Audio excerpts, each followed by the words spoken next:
आज का ये क्रमांक बहुत बहुत लाभकारी होने वाला है क्योंकि आज का जो क्रमांक है उसमें महाराज जी द्वारा एक ऐसा संदेश हमारे सभी दर्शकों के लिए छिपा हुआ है जो कि महाराज जी आप तक पहुंचाना चाहते हैं। तो इसीलिए क्रमांक के साथ में बने रहिएगा, क्रमांक को पूरा अवश्य देखिएगा। तो आइए प्रारंभ करते हैं आज के इस दिव्य अध्याय को। महाराज जी अपने अनन्य भक्तों से एक बात हमेशा कहते हैं। महाराज जी कहते हैं कि जो भी अनन्य भक्त मुझ पर विश्वास करते हैं, मेरे साथ जुड़े हुए हैं, उन्हें जीवन में चिंता करने की बिल्कुल भी आवश्यकता नहीं है। ये बात आज के क्रमांक में शामिल करने का सबसे बड़ा पर्याय यह है कि जैसे बहुत से अनन्य दर्शकों का हमारे पास संदेश आता है कि महाराज जी के कैंची धाम भी हो आए, महाराज जी के छवि चित्र को भी घर में लगा लिया, महाराज जी से प्रार्थनाएं भी करते हैं, हनुमान चालीसा का पाठ भी करते हैं, जाप भी करते हैं और प्रभु श्री राम जी का नाम भी लेते हैं, लेकिन उसके बाद भी हमारे जीवन में कोई बड़ा परिवर्तन नहीं हुआ। क्या महाराज जी हमसे नाराज हैं?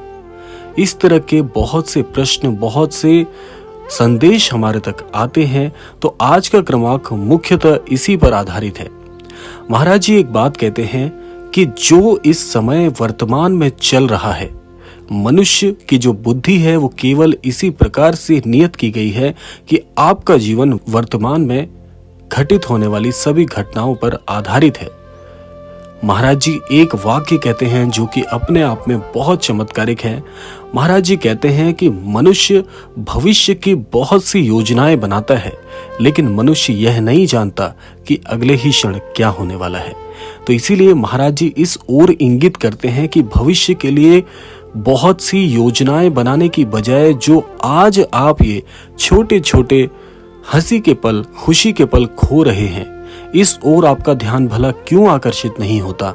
आज जो वर्तमान में आपकी स्थिति है, आज आप इसमें खुश क्यों नहीं हैं? और ऐसा क्या हो जाएगा भविष्य में जो योजनाएं आप बना रहे हैं कि भविष्य में आप बहुत खुश रहेंगे? क्या ये संदेश आपके कानों में किसी ने कहा है? क्या ये बात आपको किसी ने बताई है? तो इसीलिए महाराज जी कहते हैं कि वर्तमान में जीवन को जीना सीखिए। जो भी है इसी वर्तमान में है, भविष्य में कुछ नहीं है, भूतकाल में जो बीत गया उसमें कुछ नहीं है। आज अभी इसी क्षण में अपने जीवन को बेहतर तरीके से जीना सीखिए, यही सही मायने में जीवन है। और महाराज जी क्या कहते हैं कि बहुत से अनन्य भक्त एक बात भूल जाते हैं कि जब उनका मुझ पर विश्वास हो गया है, जब वो मुझे अपना सद्गुरु मानते हैं, जब उन्होंने सर्वस्व मुझे समर्पित कर दिया है, तो अपने जीवन की सारी परेशानियां मुझे क्यों नहीं सौंप देते? जिस प्रकार से वो मेरे आशीर्वाद के लिए अपेक्षाएं रखते हैं, क्या उन्हें इस बात पर भरोसा नहीं है कि क्या मैं उनके कष्ट हर सकता हूं या नहीं? तो इसीलिए इस प्रश्न को स्वयं अपने अंतर मन से पूछ के देखिए कि जब सब कुछ आपने महाराज जी को समर्पित कर दिया है तो फिर ये चिंता कैसी? और अगर ये चिंता, ये संशय आपके मस्तिष्क में बना हुआ है तो क्या आपको अपनी भक्ति पर, अपने अध्यात्म पर भरोसा नहीं? इसीलिए इसका उत्तर आपको स्वयं आपके अंतर मन से प्राप्त हो जाएगा। महाराज जी इस ओर इंगित करते हैं कि जीवन में परेशानियां आती हैं, सभी के जीवन में परेशानियां आती हैं और कई बार परेशानियों का स्तर इतना ज्यादा विकट होता है कि हमारे हृदय को झंझोड़ के रख देता है। लेकिन उन परेशानियों से ऐसा तो नहीं होना चाहिए कि हमारा अपने इष्ट पर से ही विश्वास उठ जाए, अपनी भक्ति पर से ही विश्वास उठ जाए और मस्तिष्क में इस प्रकार के प्रश्न आने प्रारंभ हो जाएं कि क्या हमारे इष्ट हमसे नाराज हैं? क्या कभी ऐसा हो सकता है? बिल्कुल भी नहीं। महाराज जी इसी बात के लिए हम सभी को आश्वस्त करते हैं कि यदि एक बार कोई अनन्य भक्त हमसे जुड़ जाता है, भले ही वो अनन्य भक्त हमसे हाथ छुड़ाकर कहीं दूसरे मार्ग पर, किसी दूसरे सन्मार्ग की ओर बढ़ जाए, लेकिन ऐसा भक्त हमसे तो दूर हो जाता है लेकिन हम उससे कभी भी दूर नहीं होते। ऐसा भक्त हमसे तो हाथ छुड़ा सकता है लेकिन हम उसके साथ जन्म जन्मांतरों का साथ बांध लेते हैं। इतने दयालु हैं महाराज जी। तो इसीलिए सच्चा भक्त वही है जो अपने इष्ट पर भरोसा करे।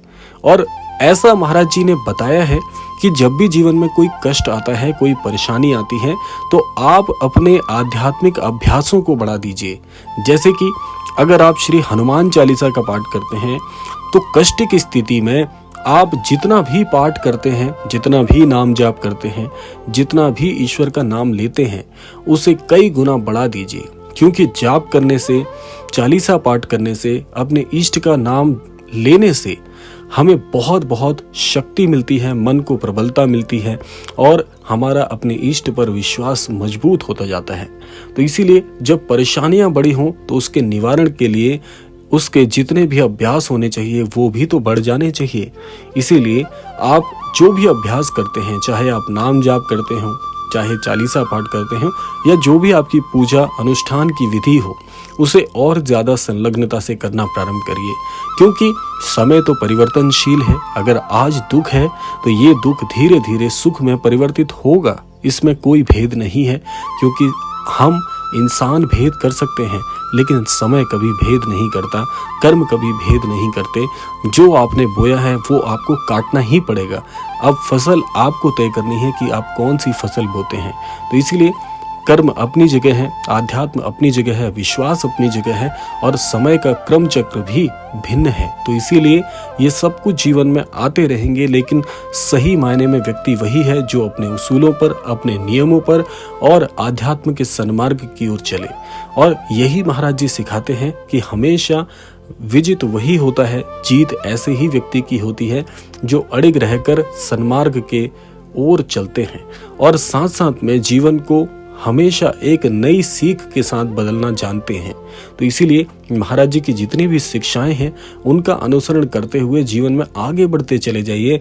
एक ना एक दिन आपको इस बात पर जरूर विश्वास होगा कि समय परिवर्तनशील है, हम वही रहते हैं, हमारी शिक्षाएं वही रहती हैं, हमारे सारे नियम वही रहते हैं और आध्यात्म की शक्ति भी वही रहती है। बस केवल और केवल ये समय परिवर्तित होता रहता है और समय का परिवर्तन कभी भी एक समझदार, एक बुद्धिमान व्यक्ति के मन को नहीं परिवर्तित कर सकता। और ये जितनी भी चीजें आपके साथ हो रही हैं, इस तरह के संशय, इस तरह का भय, चिंताग्रस्त मस्तिष्क, ये सब कुछ कमजोर आध्यात्मिक अभ्यास से आपके जीवन में हो रहा है। तो इसलिए जितना ज्यादा अभ्यास को बढ़ाएंगे, जितना ज्यादा अभ्यास को नियमित रूप से करते रहेंगे, उतनी ज्यादा आपके मन को शक्ति मिलेगी और जिसकी इच्छा शक्ति जितनी मजबूत होती है, ऐसा व्यक्ति उतना ही मजबूत होता है मस्तिष्क से भी और अपने विचारों से भी। इसीलिए अगर आप भी चाहते हैं कि आपकी इच्छा शक्ति बढ़े, आपका विश्वास घनिष्ठ होता जाए, मन प्रबल हो, तो उसके लिए आपको ये सारे कार्य अवश्य करने चाहिए। और यही महाराज जी सिखाते हैं कि विश्वास जिसका बड़ा है उसके जीवन में कभी भी कुछ अनिष्ट नहीं हो सकता। उसके इष्ट, उसके गुरुजन हमेशा अपनी छत्र छाया उस अनन्य भक्त को प्रदान करते रहते हैं। तो ये था आज का अद्भुत क्रमांक। आशा करते हैं क्रमांक आप सभी के लिए लाभान्वित करने वाला हो। इसी कामना के साथ विदा लेते हैं। विदा लेने से पूर्व समय है रोजाना की प्रार्थना का।